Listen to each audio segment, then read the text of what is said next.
నమస్కారం. LK news కి స్వాగతం. దయచేసి అందరూ మన ఛానల్ను సబ్స్క్రైబ్ చేసుకోండి. ఛానల్ నచ్చితే లైక్ చేయండి, మీ స్నేహితులకు బంధువులకు షేర్ చేయండి. ఇక వార్తల్లోకి వెళ్తే, బచ్చుపేటలోని శ్రీ భ్రమరాంబ సమేత మల్లేశ్వర స్వామివారి ఆలయంలో గణపతి నవరాత్రులు వైభవంగా నిర్వహిస్తున్నారు. 9వ రోజు వరసిద్ధి వినాయక స్వామివారికి ప్రాతకాల అర్చన, లక్ష్మీ గణపతి హోమము కార్యక్రమాలు నిర్వహించారు. వరసిద్ధి వినాయక స్వామివారికి విశేషంగా కరవీర గన్నేరు పత్రాలతో అర్చన జరిగింది. దేవాలయంలో వరసిద్ధి వినాయక స్వామివారి అనుగ్రహము వలన గణపతి నవరాత్రులు ఈ రోజుతో పూర్తయినాయి. శుక్రవారం ఉదయం 9:45 లక్ష్మీ గణపతి హోమ మహాపూర్ణాహుతి జరుగుతుంది. అనంతరం భక్తులందరికీ కూడా విశేష ప్రసాద వితరణ జరుగుతుంది.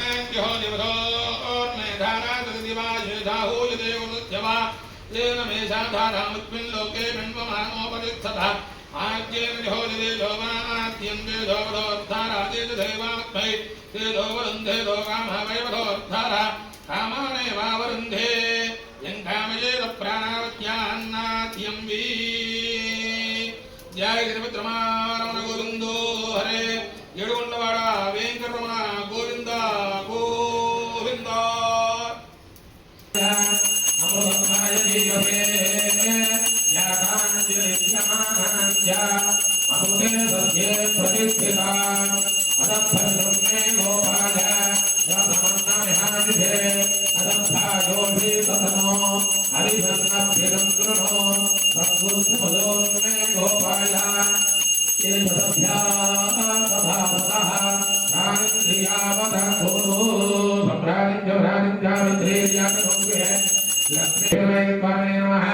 కర్పూరానంద దివ్య మంగళ సుందర నిరాజనందరిశేయామి నీరాజనానందమానమీయం సమర్పయామి.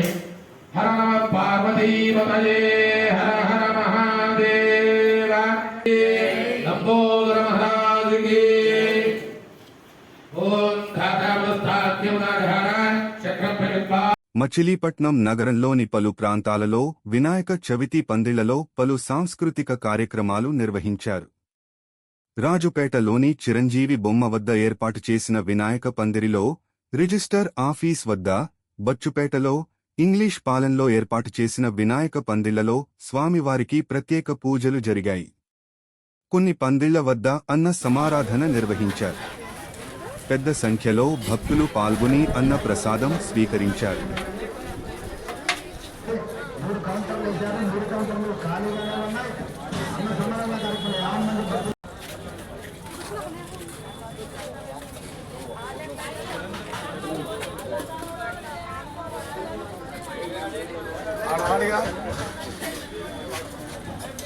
వినాయక చవితి సందర్భంగా జిల్లా రిజిస్ట్రార్ కార్యాలయం వద్ద ఏర్పాటు చేసిన వినాయక పందిరిలో పూజలు అందుకున్న మహాలడ్డు వేలం పాట గురువారం నిర్వహించారు. ఓ భక్తుడు 15,000కు దర్శించుకున్నారు. ఆయన్ను కమిటీ సభ్యులు ఘనంగా సన్మానించి లడ్డును అందజేశారు. భక్తులు అధిక సంఖ్యలో పాల్గొన్నారు.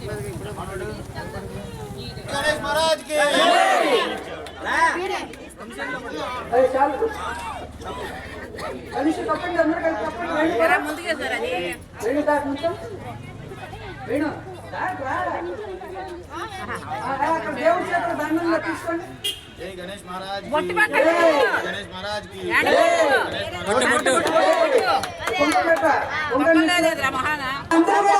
जय बोलो गणेश महाराज के, जय बोलो गणेश महाराज के, जय बोलो गणेश महाराज के, जय गणेश, जय गणेश, जय गणेश. ప్రతి సంవత్సరం కూడా ఇట్లాగే ఉత్సవంగా మన ఈ కార్యక్రమం మరొక్కసారి మేమందరం కూడా गणेश महाराज की, गणेश महाराज की, जय गणेश महाराज की. జై గణేష్ మహారాజ్ కి జై. రిజిస్టర్ ఆఫీస్ ఎదురుగుండా మచిలీపట్నం దస్తావేజ్ లేఖర్లు, రిజిస్టర్ ఆఫీస్ స్టాఫ్, బచ్చుపేట ప్రజలు ఇక్కడ గణపతి నవరాత్రి పందిరి ఘనంగా నిర్వహించాము. ఈ రోజున ఇక్కడ లడ్డు వేలంపాట జరిగింది. ఈ లడ్డు వేలంపాటిని 15,000 రూపాయలకు మల్లాప్రగడ యుగసారథి డాక్యుమెంట్ రైటర్ ఆయన దక్కించుకున్నారు. అలాగే ఈ కార్యక్రమానికి విరాళాలు ఇచ్చిన దాతలందరినీ కూడా పేరు పేరున ధన్యవాదాలు తెలియజేసుకుంటున్నాము. రేపు 9 గంటలకు గొప్ప ఊరేగింపుతో మంగినపూడి నిమజ్జనానికి స్వామివారు బయలుదేరతారు. అలాగే 12వ తారీఖు శుక్రవారం రిజిస్టర్ ఆఫీస్ ప్రాంగణంలో గొప్ప అన్న సమారాధన కార్యక్రమం జరుగుతుంది. ఈ కార్యక్రమానికి కూడా భక్తులు వేలాదిగా వచ్చి స్వామివారి తీర్థ ప్రసాదాలు స్వీకరించి వెళ్ళవలసిందిగా కోరుకుంటున్నాము. ఈ కార్యక్రమాన్ని మేము ఇక్కడ 2005వ సంవత్సరం నుంచి నిర్వహిస్తున్నాము. అందరూ కూడా చక్కగా ఐకమత్యంగా ఈ కార్యక్రమాన్ని ఎంతో భక్తి శ్రద్ధలతో చేస్తున్నాము. శాంతియుతంగా కూడా చేస్తున్నాం. భవిష్యత్తులో కూడా ఇట్లాంటి కార్యక్రమాలు నెక్స్ట్ జనరేషన్ వారు కూడా చేయాలని మనస్ఫూర్తిగా కోరుకుంటున్నాం. కృష్ణా జిల్లా రైతులకు తగినంత యూరియా అందుబాటులో ఉందని, రైతులు ఆందోళన చెందాల్సిన అవసరం లేదని జిల్లా కలెక్టర్ కె. బాలాజీ గురువారం తన కార్యాలయంలో మీడియా సమావేశంలో తెలిపారు. ఈ సందర్భంగా ఆయన మాట్లాడుతూ, గత సంవత్సరం 27,000 మెట్రిక్ టన్నులు యూరియాను రైతులకు సరఫరా చేశామని, అదేవిధంగా ఈ సంవత్సరం కూడా 27,000 మెట్రిక్ టన్నులు యూరియా అందుబాటులో ఉందన్నారు. జిల్లా రైతులకు యూరియా బస్తా ఒక్కొక్కటి 267 రూపాయలకే అందిస్తున్నామన్నారు. రైతుల పొలాలను సాగును బట్టి యూరియా సరఫరా చేస్తున్నామన్నారు. కృష్ణా జిల్లా భారతీయ జనతా పార్టీ రాష్ట్ర అధ్యక్షులు పివిఎన్ మాధవ్ పలు పార్టీ కార్యక్రమాల్లో పాల్గొనేందుకు కృష్ణా జిల్లా మచిలీపట్నం వచ్చారు. ఈ సందర్భంగా స్థానిక మచిలీపట్నం పార్కులో చాయ్ పే చర్చా వేదిక స్థానిక నాయకులు, నగర ప్రముఖులతో కలిసి పలు సమస్యలపై అడిగి తెలుసుకున్నారు. అనంతరం మీడియాతో మాట్లాడారు. కేంద్రం నూతనంగా మైనర్ పోర్ట్లపైన బిల్లు తీసుకురావడం జరుగుతుందని, తద్వారా వీటిపైన నియంత్రణ, కొంత వ్యాపారము ఇచ్చేందుకు అవకాశం ఉంటుందని, అభివృద్ధి చెందేందుకు ఇదో మార్గమని మాధవ్ తెలిపారు. వైసీపీ హయాంలో కేంద్ర ప్రభుత్వ నిధులను దుర్వినియోగం చేశారని, 5 ఏళ్లపాటు అభివృద్ధి కార్యక్రమాలు వెనక్కి వెళ్లిపోయాయని, కూటమి ప్రభుత్వం అధికారంలోకి వచ్చిన తరువాత నిధులు సద్వినియోగం అవుతున్నాయని బీజేపీ రాష్ట్ర అధ్యక్షుడు పివిఎన్ మాధవ్ అన్నారు. మచిలీపట్నం ధాత్రి కన్వెన్షన్ హాలులో గురువారం జరిగిన విలేకరుల సమావేశంలో మాధవ్ మాట్లాడారు. రాష్ట్రంలో డబుల్ ఇంజన్ సర్కార్ ఏర్పడటం వల్ల అభివృద్ధి పనులు వేగవంతంగా నడుస్తున్నాయన్నారు. రాష్ట్రంలో చిన్న పోర్టుల నిర్మాణానికి కేంద్ర ప్రభుత్వం సూత్రప్రాయంగా అంగీకరించిందన్నారు. రైల్వే లైన్ల అభివృద్ధికి కేంద్రం నిధులు మంజూరు చేసిందని, ప్రయాణికుల అవసరాలకు అనుగుణంగా ప్రత్యేక రైళ్లను ఏర్పాటు చేసిందన్నారు.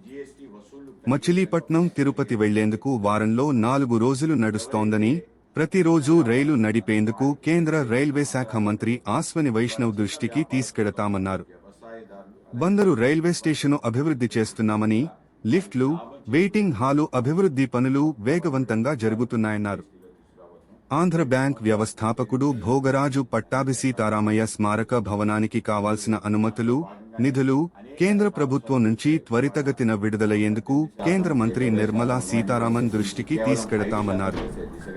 మచిలీపట్నం పోర్టు పనులు త్వరలో పూర్తవుతుందని, పోర్టు అనుసంధాన పరిశ్రమలు ఏర్పాటు చేసేందుకు, యువతకు ఉద్యోగ అవకాశాలు లభించేందుకు కృషి చేస్తామన్నారు. ఈ సమావేశంలో బీజేపీ జిల్లా అధ్యక్షుడు తాతినేని శ్రీరామ్, రాష్ట్ర ప్రధాన కార్యదర్శి మట్టా ప్రసాద్, పంతం గజేంద్ర తదితరులు పాల్గొన్నారు.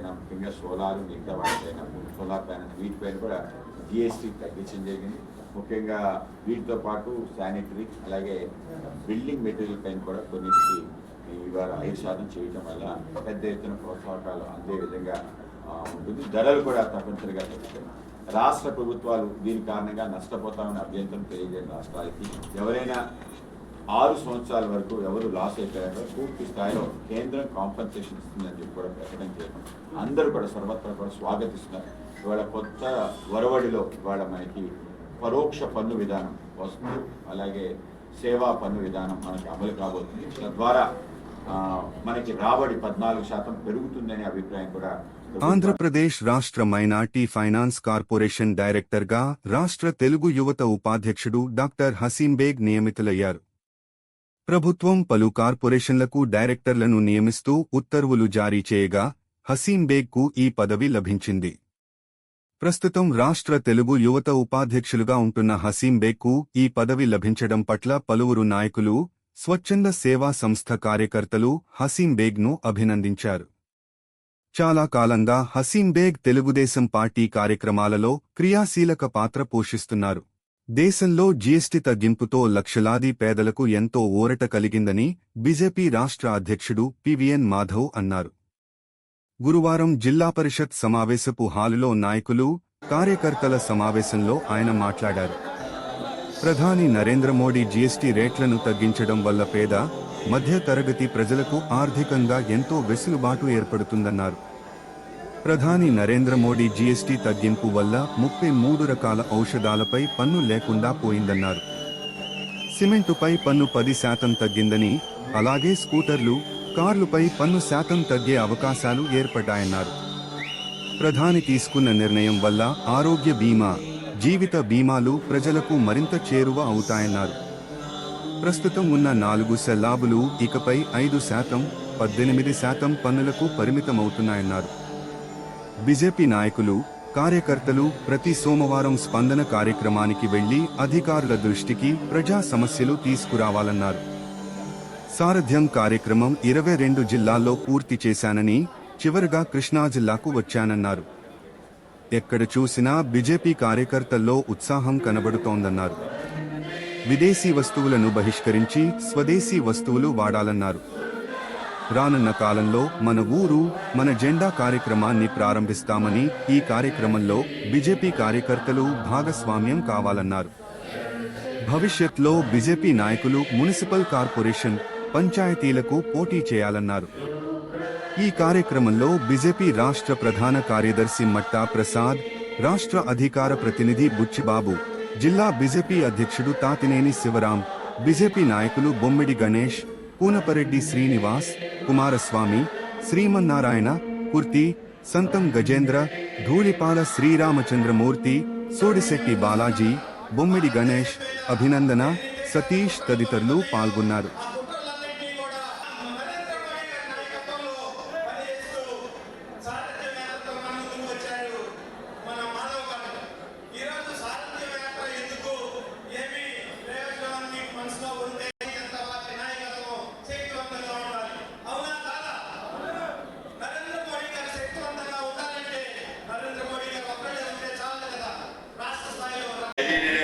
అలాగే మనందరం కూడా సురక్షితంగా ఇప్పటికీ బ్రతుకుండి ఎవరు కూడా మాస్కులు వేసుకోకుండా ఉన్నాము అంటే మనందరికీ కూడా ఉచిత కోవిడ్ వ్యాక్సిన్ 2 సార్లు ఇచ్చిన నరేంద్ర మోడీ గారి ప్రపంచంలో ఇంత పెద్ద ఇమ్యునైజేషన్ ప్రోగ్రామ్ గౌరవ చేయలేదు. ఆ విధంగా మనల్ని రక్షించిన వ్యక్తి నరేంద్ర మోడీ గారి అనే విషయం కేవలం ఇదే కాదు, మనందరి యొక్క ఆధార్ కార్డ్, మనందరి యొక్క జనధన అకౌంట్, మనందరి యొక్క మొబైల్ అన్నింటినీ అనుసంధానం చేసి డైరెక్ట్ బెనిఫిట్ ట్రాన్స్ఫర్ కేంద్రంలో ఏ సంక్షేమ పథకానికి నిధులు ఇవ్వాలి, రైతు భరోసా సంబంధించింది కానీ ఇతరాత్ర ఏవైతే సంక్షేమ పథకాల్లో రాష్ట్ర ప్రభుత్వాలు కూడా మీకు ఇవ్వాలి అంటే ఎక్కడ అవినీతికి తావు లేకుండా అక్కడ బటన్ నొక్కితే ఇక్కడ మీ అకౌంట్లోకి వచ్చే ఒక వ్యవస్థ నిర్మాణం చేశారు నరేంద్ర మోడీ గారు. ఆ విధంగా ప్రతి ఇంటికి వెలుగులు తెచ్చిన వ్యక్తి నరేంద్ర మోడీ గారు అనే విషయం తప్పనిసరిగా చెప్పాలి. ఆ విధంగా నరేంద్ర మోడీ గారు మీ పక్కకి బీజేపీ నూతన రాష్ట్ర అధ్యక్షుడు పివిఎన్ మాధవ్ మొదటిసారిగా బందరు వచ్చిన సందర్భంగా పలువురు బీజేపీ నాయకులు, పార్టీ కార్యకర్తలు ఘనంగా సత్కరించి స్వాగతం పలికారు. మాధవ్ కోనేరు సెంటర్కు రాగానే బీజేపీ నాయకులు ఘనంగా స్వాగతం పలికారు. జిల్లా పరిషత్ సమావేశపు హాలులో కార్యకర్తలను ఉద్దేశించి ప్రసంగించారు. ఈ కార్యక్రమంలో స్థానిక బీజేపీ నాయకులు సోడిశెట్టి బాలాజీ, పంతం గజేంద్ర, కూనపరెడ్డి శ్రీనివాసరావు, ధూళిపాడ శ్రీరామచంద్రమూర్తి తదితరులు గజమాలలతో ఘనంగా సత్కరించారు. వినూత్న రీతిలో గీత కార్మికులు వేదికపైకి తమదైన శైలిలో తరలివచ్చి స్వాగతం పలకడం విశేషం. కోనేరు సెంటర్ నుంచి జిల్లా పరిషత్ సెంటర్ వరకు మాధవ్కు అడుగడుగునా నాయకులు, కార్యకర్తలు స్వాగతం పలికారు. బీజేపీ ఆధ్వర్యంలో బందరు పురవీధుల్లో భారీ ర్యాలీ నిర్వహించారు. కోనేరు సెంటర్ నుంచి జిల్లా పరిషత్ సెంటర్ వరకు ఈ ర్యాలీ కొనసాగింది.